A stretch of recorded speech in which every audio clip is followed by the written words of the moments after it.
இந்த training program பாத்தீங்கன்னா ஆன்லைன்ல மட்டும் தான் அப்ளை பண்ண முடியும். 2020, 21, 22, 23 மற்றும் 24ல டிப்ளமோ முடிச்சவங்க இதுக்கு அப்ளை பண்ணலாம்னு சொல்லியிருக்காங்க. இந்த ட்ரைனிங் ப்ரோக்ராம் பாத்தீங்கன்னா 1 இயர் நடக்கும்னு சொல்லியிருக்காங்க. இதுக்காக மந்த்லி ஸ்டீபண்டா 9000 ரூபீஸ் கிடைக்கும்னு சொல்லியிருக்காங்க. கிராஜுவேட் அப்ரண்டிஸ் அதாவது இன்ஜினியரிங் அண்ட் நான் இன்ஜினியரிங் கிராஜுவேட்ஸ்க்கு 9000 டிப்ளமோ டெக்னிக்கல் அப்ரண்டிஸ்க்கு 8000 ஸ்டீபண்டா கிடைக்கும். டோட்டலா 499 வேகன்சிஸ் அலௌன்ஸ் பண்ணிருக்காங்க. இந்த ட்ரைனிங் ப்ரோக்ராம் பாத்தீங்கன்னா BE, BTech, diploma, BA, BSc, BCom, BBA, BCA, BBM complete பண்ணவங்க இந்த ட்ரைனிங் ப்ரோக்ராம்க்கு அப்ளை பண்ணலாம்னு சொல்லியிருக்காங்க.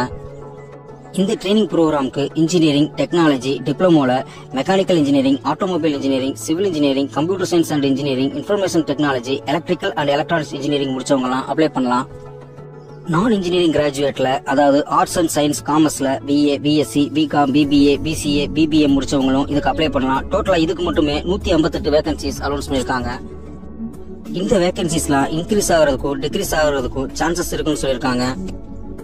இந்த ட்ரைனிங் ப்ரோக்ராம்க்கு ரெகுலர் பேசிக்ல ஃபர்ஸ்ட் கிளாஸ்ல கம்ப்ளீட் பண்ணவங்க தான் அப்ளை பண்ண முடியும்.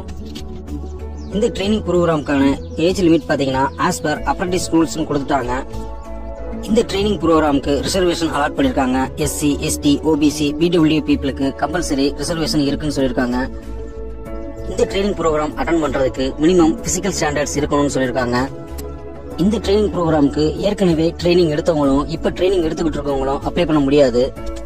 இந்த வேகன்சிஸ்க்கான செலக்ஷன் ப்ரொசீஜர் பாத்தீங்கன்னா உங்களுடைய அப்ளிகேஷனை ஷார்ட் லிஸ்ட் பண்ணி அதாவது மெரிட் லிஸ்ட் அடிப்படையில தான் உங்களை செலக்ஷன் பண்ணுவாங்க. இந்த ட்ரைனிங் ப்ரோக்ராம்க்கு ஆன்லைன்ல மட்டும் தான் அப்ளை பண்ண முடியும். அதாவது nats.education.government.in அப்படின்ற போர்ட்டல்ல ரெஜிஸ்ட்ரேஷன் பண்ணிட்டு அதுக்கப்புறம் தான் இந்த ஜாபுக்கு நம்ம அப்ளை பண்ண முடியும். இந்த NATS போர்ட்டல்ல ரெஜிஸ்ட்ரேஷன் பண்ணதுக்கு அப்புறம் அவங்க 12 டிஜிட் நம்பர் நமக்கு தருவாங்க. அதான் யூனிக் என்ரோல்மெண்ட் நம்பர். அதை வச்சுதான் நம்ம மத்த ஜாபுக்கெல்லாம் அப்ளை பண்ண முடியும். அப்ளை பண்றதுக்கான ப்ரொசீஜரை அவங்க ஸ்டெப் பை ஸ்டெப் அவங்களே கொடுத்திருக்காங்க. ஒரு தடவை ரீட் பண்ணிட்டு அப்ளை பண்ணுங்க. இந்த ட்ரைனிங் ப்ரோக்ராம் அப்ளை பண்றதுக்கான அப்ளிகேஷன் லிங்கையும் நோட்டிபிகேஷன் லிங்கையும் டிஸ்கிரிப்ஷன் பாக்ஸ்ல கொடுத்திருக்கேன். மறக்காம டவுன்லோட் பண்ணி யூஸ் பண்ணிக்கோங்க. ஆன்லைன் அப்ளிகேஷன்ல ஷார்ட் லிஸ்ட் ஆன கேண்டிடேட்டுக்கு கம்பல்சரி சர்டிபிகேட் வெரிஃபிகேஷன் நடக்கும். சர்டிபிகேட் வெரிஃபிகேஷன் அப்ப உங்களுக்கு எந்த ஒரு டிஏஓ, டிஏஓ கிடையாது. போர்டிங் அண்ட் லாட்ஜிங் தரமாட்டாங்க. இந்த ட்ரைனிங் ப்ரோக்ராம்க்கான ஆன்லைன் அப்ளிகேஷன் ஸ்டார்டிங் டேட் பாத்தீங்கன்னா 30/9/2024 அதாவது நேத்து இருந்தே ஸ்டார்ட் ஆயிருச்சு. நெக்ஸ்ட் இந்த வேகன்சிஸ்க்கான அப்ளை பண்றதுக்கான லாஸ்ட் டேட் பாத்தீங்கன்னா 21/10/2024 நம்ம அப்ளை பண்ணிடணும்.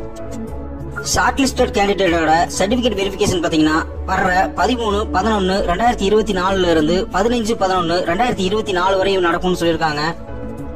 ஷார்ட் லிஸ்டட் கேண்டிடேட்டோட லிஸ்ட்டை அவங்களோட அபிஷியல் வெப்சைட்ல தான் ரிலீஸ் பண்ணுவாங்க.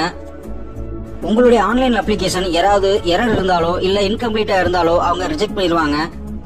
இந்த ட்ரைனிங் ப்ரோக்ராம் அட்டெண்ட் பண்றதுக்கு முன்னாடி இந்த நோட்டிபிகேஷனை ஒரு தடவை ஃபுல்லா ரீட் பண்ணிட்டு அதுக்கப்புறமா அப்ளை பண்ணுங்க.